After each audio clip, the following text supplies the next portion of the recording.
कि जब ये फैसला कर दिया, देश के प्रधानमंत्री ने कह दिया, आप प्रधानमंत्री की बात को नहीं मानोगे? नहीं, कानून वापस भी तो हमने तो ठीक करवाए ना। सारा बैम ठीक काटा कि नहीं काटा? सारा बैम ठीक काटा कि नहीं काटा? अरे बड़ी गलतफहमी थी, तुमने यहाँ खड़े हो के बड़े उसके ऊपर जो है इस तरह की हामी भरी थी कि हम कानून वापस नहीं होने देंगे। ये कानून भी वापस है, 100 प्याज भी खाए 100 जूते भी खाए।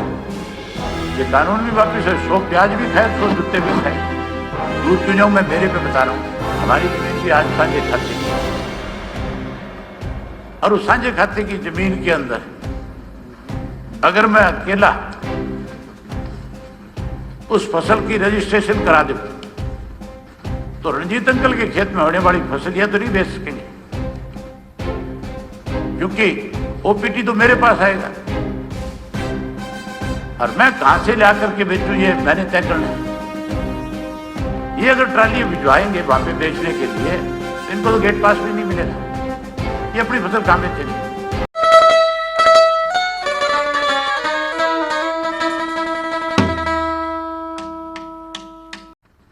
किससे किसान को क्या लाभ मिलेगा? मेरे से पहले जैसे वरुण जी ने भी उसने अमित ने दोनों ने बताई कि हमारा प्रदेश जो है उसके चारों तरफ राजस्थान, पंजाब, उत्तर प्रदेश और हिमाचल, इनकी सीमाएं लगती हैं। और उसके साथ साथ लोगों ने राजस्थान में, पंजाब में, जहां कहीं भी उसको जमीन ठीक मिली उन्होंने जमीनें खरीद ली। और जमीन खरीदने के बाद आपने ये पाबंदियां लगा दी कि आप दूसरी स्टेट से फसल नहीं लेकर के आ सकते। दूसरी स्टेट वालों ने भी ये पाबंदी लगा दी कि अगर आपके पास आपका आधार कार्ड इस स्टेट का नहीं होगा तो हम आपकी फसल नहीं लेंगे। प्रधानमंत्री ये कहते हैं कि किसान अपनी फसल कहीं भी बेच सकता है। जब किसान अपनी फसल कहीं भी बेच सकता है तो फिर उसको अपनी फसल की रजिस्ट्रेशन कराने की जरूरत क्या है? असली बात तो यहां है कि जब ये फैसला कर दिया, देश के प्रधानमंत्री ने कह दिया, आप प्रधानमंत्री की बात को नहीं मानोगे। मैं पूछूं, आप प्रधानमंत्री की बात को नहीं मानोगे क्या? प्रधानमंत्री ये कहता है नहीं, कानून वापस भी तो हमने तो ठीक करवाए ना। सारा बैम ठीक काटा कि नहीं काटा?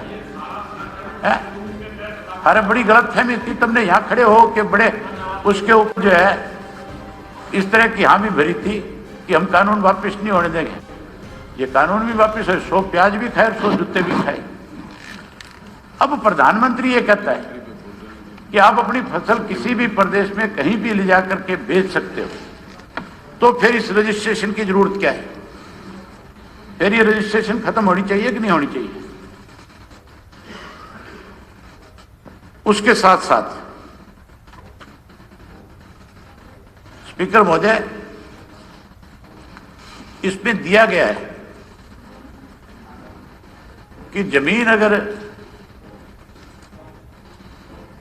उसके खाते अलग अलग नहीं हुए, साझे खाते की जमीन है, साझे खाते की जमीन, तो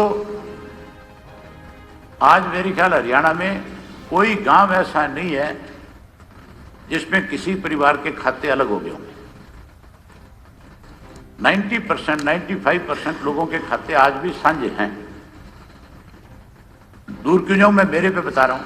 हमारी जमीन भी आज साझे खाते की है, और उस साझे खाते की जमीन के अंदर अगर मैं अकेला उस फसल की रजिस्ट्रेशन करा दूं तो रंजीत अंकल के खेत में होने वाली फसल यह तो नहीं बेच सकेंगे, क्योंकि ओपीटी तो मेरे पास आएगा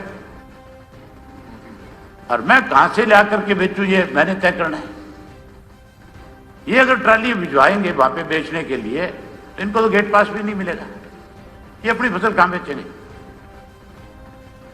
इसके लिए सरकार ने क्या किया? आपने ये कह दिया कि ये फैसला सब हम किसान करें। किसानों की जब आपस के अंदर एक परिवार के रिश्ते ठीक नहीं होंगे तो फिर वो बैठ करके कैसे तय कर लेंगे? इसके लिए सरकार ने क्या किया? आपने तो विवाद खड़ा करवा दिया ये काम करके।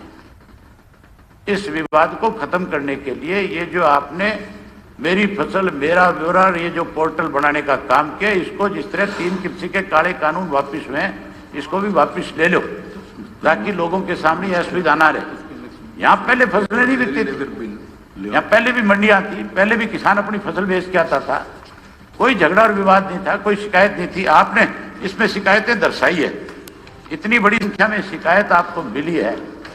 आप कहते हो कि वर्ष 2000 में खरीफ की फसल के अंदर 1,58,018 शिकायत आई और उसमें से 1,32,262 शिकायत जो आपने स्वीकृत करी और इसमें से केवल 20,752 शिकायतें जो है वो आपने खारिज कर दी। बाकी शिकायतों का क्या हुआ? जो खारिज करी किस आधार पे करी उसका विवरण आपने नहीं बताया।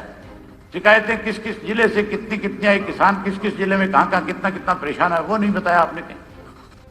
इसी तरह अगले साल का बता दिया आपने 21 और 22 का, और फिर 21 और 22 का बता दिया। तो ये जो शिकायतें आ रही हैं, इन शिकायतों का सीधा मतलब है कि किसान के सामने परेशानी आती है, आपस में विवाद बढ़ता है, तब जाकर के वो शिकायत करता है। और शिकायत भी किसके पास करे? डीसी के पास करे।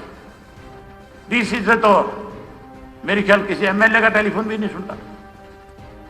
इस बात की शिकायत बलराज कुंडू कर रहा था कि एक ऐसा डिप्टी कमिश्नर है रोहतक में जो एमएलए की बात सुनने के बजाय दूसरों की सेवाओं में लगा हुआ है। तो फिर आम किसान जो है वो किसके पास जाकर के शिकायत करेगा, किसको जाकर के कहेगा, उसकी कौन सुनेगा, कैसे उसकी बात की सुनवाई होगी? इसके लिए इसको सरल करने का काम करो और जिस तरह से कृषि के काले कानून वापस हुए थे इसी तरह तुम अपनी गलती का एहसास करो, इस बात के लिए माफी मांगो और इसको वापस ले लो। धन्यवाद।